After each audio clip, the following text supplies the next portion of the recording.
कुछ लोग ये सोचते हैं कि पेशेंस, धैर्य का मतलब स्लो वर्क करना होता है। सच ऐसा नहीं है। वर्ल्ड के बहुत सारे बिलियनियर्स में से एक वॉरेन बफेट के अकॉर्डिंग जो भी आपको अपने से जितना ज़्यादा आगे दिख रहा है वह उसी प्रपोर्शन में आपसे ज़्यादा टॉलरेंट है।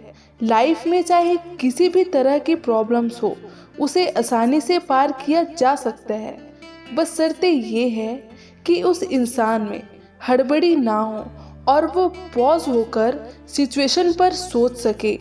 ये सच है कि पेशेंस के साथ किए गए काम सक्सेस की गारंटी नहीं देते, बट इस बात की गारंटी ज़रूर देते हैं कि असफलता से पार पाने के दूसरे रास्ते अवेलेबल हो जाएं। पेशेंस के साथ इंसान अगर लाइफ जिए तो वह फिजिकल प्रोग्रेस के साथ साथ स्पिरिचुअल प्रोग्रेस भी करता है।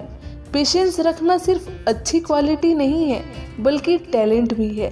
पेशेंस, धैर्य का मतलब है बिना टेम्पर या होप खोए डिले, प्रॉब्लम्स और अनोयंस के सिचुएशन उस मोमेंट को एक्सेप्ट करना या टॉलरेट करने की कैपेसिटी को ही पेशेंस, धैर्य कहते हैं। हमें हर उस सिचुएशन में पेशेंस रखने की ज़रूरत है जब सिचुएशंस हमारे फेवर में नहीं होती। फेमस राइटर जॉयस मेयर का कहना है कि पेशेंस सिर्फ वेट करने की कैपेसिटी देखना ही बस नहीं है, इस टाइम में हम कैसे बिहेव करते हैं यह भी उतना ही इम्पोर्टेंट है।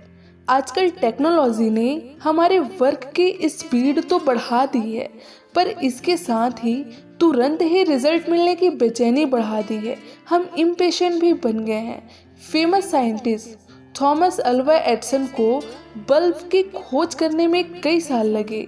इस खोज में लगे उनके साथी भी उनका साथ छोड़ गए, लेकिन एक रात वह सही तार तक पहुंच गए और बल्ब जल गया। जलती लाइट एडिसन के 3 ईयर के पेशेंस का रिजल्ट था।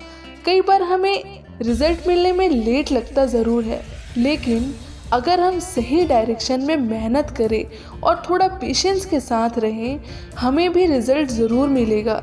इसलिए धैर्य बनाए रखें, लाइफ में यह बहुत ज़रूरी है।